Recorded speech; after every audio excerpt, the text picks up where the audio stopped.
Il est 19h45. Bonsoir à tous. Voici les titres de l'actualité de ce mercredi sur BB24. La crise sanitaire mondiale du Covid-19 affecte tous les secteurs d'activité. Dans le monde du travail, des employeurs sont forcés de se séparer de certains employés. Dans une dizaine de minutes, un reportage à suivre.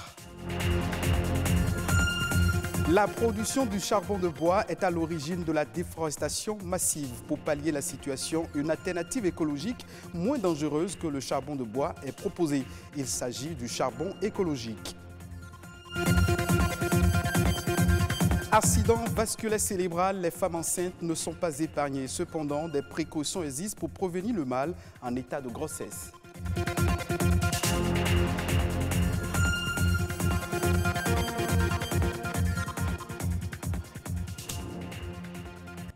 À nouveau, bonsoir chers téléspectateurs de BB24. Outre la menace qu'elle représente pour la santé publique, la pandémie du coronavirus continue de toucher plusieurs secteurs d'activité, surtout le monde du travail. Les bouleversements économiques et sociaux menacent les moyens de subsistance et le bien-être à long terme de millions d'individus. Au Bénin, de nombreux employeurs sont obligés de se séparer malgré eux de certains membres de leur personnel. D'autres sont même forcés de fermer carrément les portes de leurs entreprises et même veulent se réinventer. C'est le constat qu'a fait une équipe de notre rédaction. Voici le reportage. La pandémie mondiale du coronavirus ne laisse pas indemne le monde du travail. Depuis que la crise sanitaire est devenue économique et même sociale, ce responsable syndical est de plus en plus gagné par l'inquiétude. Nous sommes inquiets, non seulement pour la santé des travailleurs qui sont là, mais aussi inquiets pour ceux qui pourraient éventuellement perdre leur poste, leur emploi. Et ça, c'est déjà presque une réalité, surtout dans le secteur informel et aussi dans le privé formel quelque part où des emplois sont menacés et ont été perdus. Responsable d'une agence de voyage et d'événementiel, ce patron d'entreprise se trouve aujourd'hui dans le désarroi. L'interdiction de rassemblement a entraîné l'annulation de nombreux événements. En conséquence, son entreprise n'a plus de demande de prestations et gérer le personnel en cette période est bien douloureux. Difficile de poursuivre en l'état nos activités commerciales. Nous sommes bel et bien obligés de fermer les fuites de ces recettes qui n'arrivent pas. Et ça passe par la diminution des charges. Et la pire des difficultés, c'est les collaborateurs à qui il faut convenir de sursoir à travailler pour l'instant, parce qu'il n'y a pas de travail. Comme lui, de nombreux patrons d'entreprises ont été obligés de se séparer malgré eux de leurs employés. Cependant, les emplois ne sont pas menacés dans tous les secteurs d'activité. Chez cet employeur évoluant dans les TIC, les impacts du coronavirus sur les employés se ressentent différemment. Tout dépend du secteur d'activité. Il y a des secteurs d'activité qui sont directement touchés. Heureusement, ce n'est pas le cas des secteurs d'activité dans lesquels nous on intervient. Nous n'avons pas licencié de personnel. Nous faisons un effort pour que les emplois soient maintenus. Mais bien sûr, si nous interagissons avec d'autres acteurs qui sont impactés, nous-mêmes, nos activités seront impactées.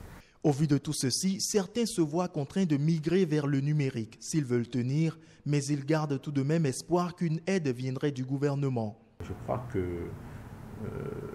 autant on a été très vite pour régler la question sanitaire et on a donc limité les dégâts à 3 décès, autant on devrait aller encore aussi vite pour limiter la question économique de la pandémie de manière à ce que nous ne soyons pas 3000 entreprises à fermer. Il faut leur faire un appui financier, par exemple, payer une partie du salaire aux chefs des entreprises, de ces sociétés, pour qu'eux-mêmes fassent aussi un effort afin que le travail ne soit pas perdu. La décision du gouvernement de relancer les activités le 2 juin dernier est tout de même un ouf de soulagement pour certains employés et employeurs.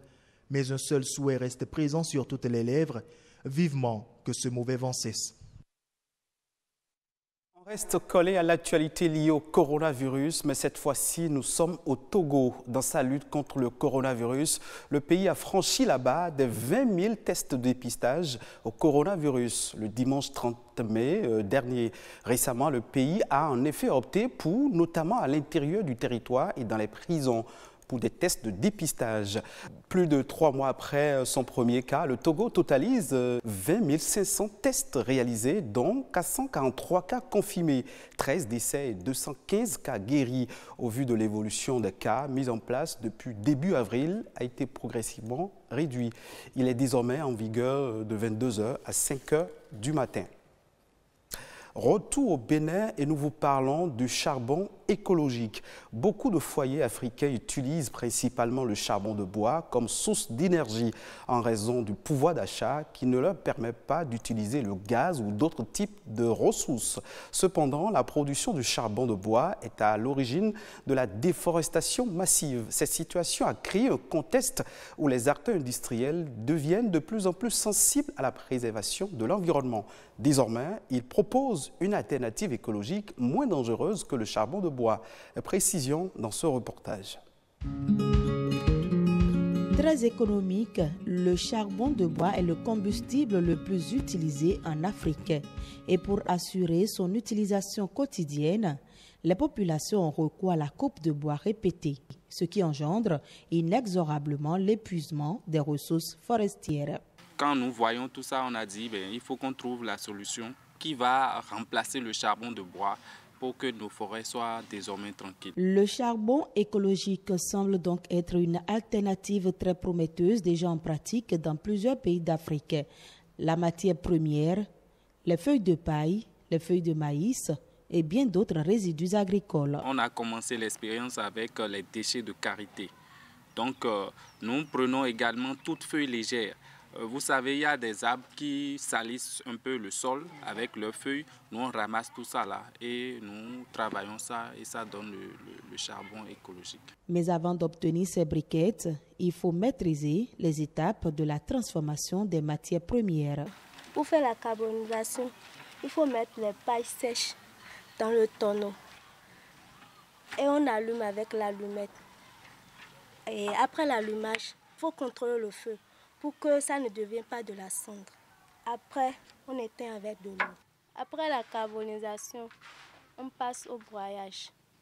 Après le broyage, on passe au mélange de la poudre fine. Après, on passe à la production pour obtenir des briquettes. Ensuite, on vient sécher.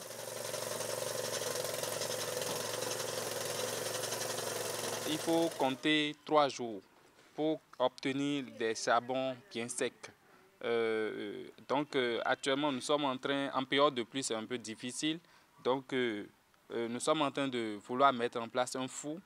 Avec le four, nous pouvons obtenir notre charbon en moins d'une journée.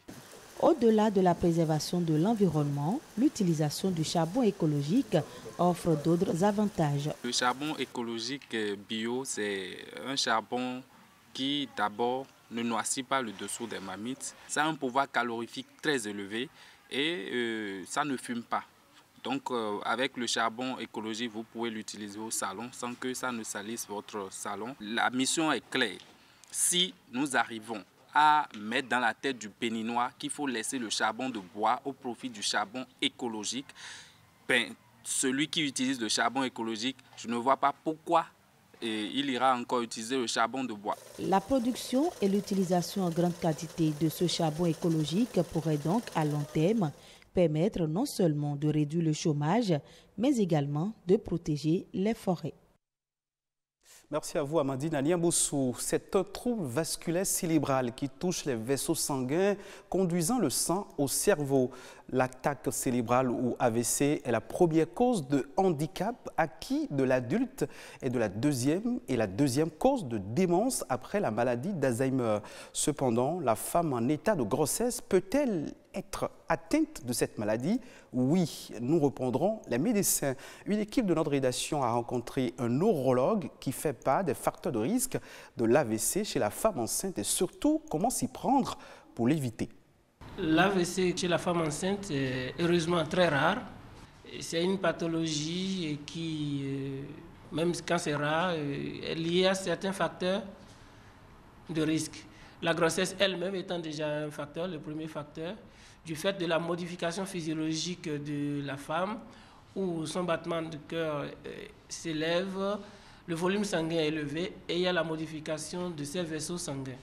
Il y a d'autres facteurs qui sont liés, qui sont propres à la grossesse qu'elle porte, tels que l'hypertension gravidique, la prééclampsie.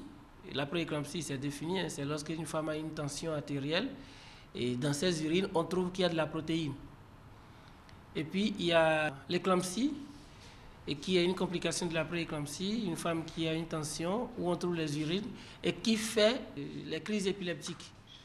Par exemple, lorsque vous avez une éclampsie, ce n'est pas l'AVC qui serait la cause du décès fœtal, ce serait plutôt l'éclampsie. Et d'ailleurs, dans la prise en charge, lorsque l'AVC vient, il faut maintenir la tension normale pour éviter que le bébé soit hypoperfusé. L'AVC n'est pas une fatalité pour la femme enceinte. Et lorsqu'une femme enceinte a les facteurs de risque que je viens de citer avant de tomber enceinte, ou lorsqu'elle est enceinte, elle a une prééclampsie, une HTA gravidique ou une éclampsie, qu'elle se fasse bien suivre par son obstétricien pour éviter cette complication qui est l'AVC, qui est très grave lorsqu'elle survient. Autre information au plan national. La Nation en bref, c'est une compilation des faits marquant l'actualité du Bénin, réalisée par Ulvaeus Balogun.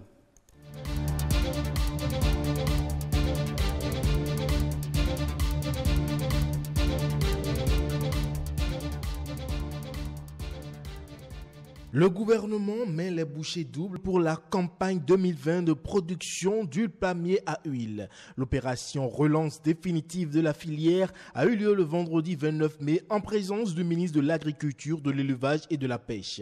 Une opération qui vise à permettre au Bénin de retrouver les performances glorieuses d'antan dans cette filière. Pour ce faire, l'État, à travers le ministère de l'Agriculture, a mis en place 920 000 graines germées auprès de 39 pépiniéristes et une production de 135 450 graines germées sur les pépinières de l'INRAB. L'État a également aidé à la production par toutes les pépinières agréées du Bénin de 863 185 plants de palmiers à huile sélectionnés pour plus de 6 000 hectares de nouvelles plantations.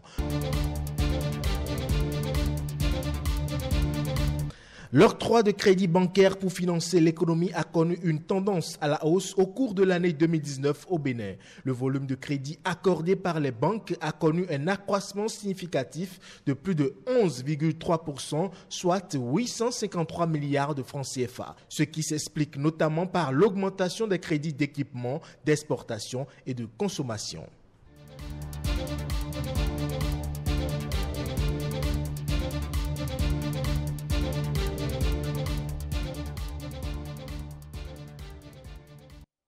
C'est la fin de ce journal. Merci de nous avoir suivis. À demain pour d'autres informations.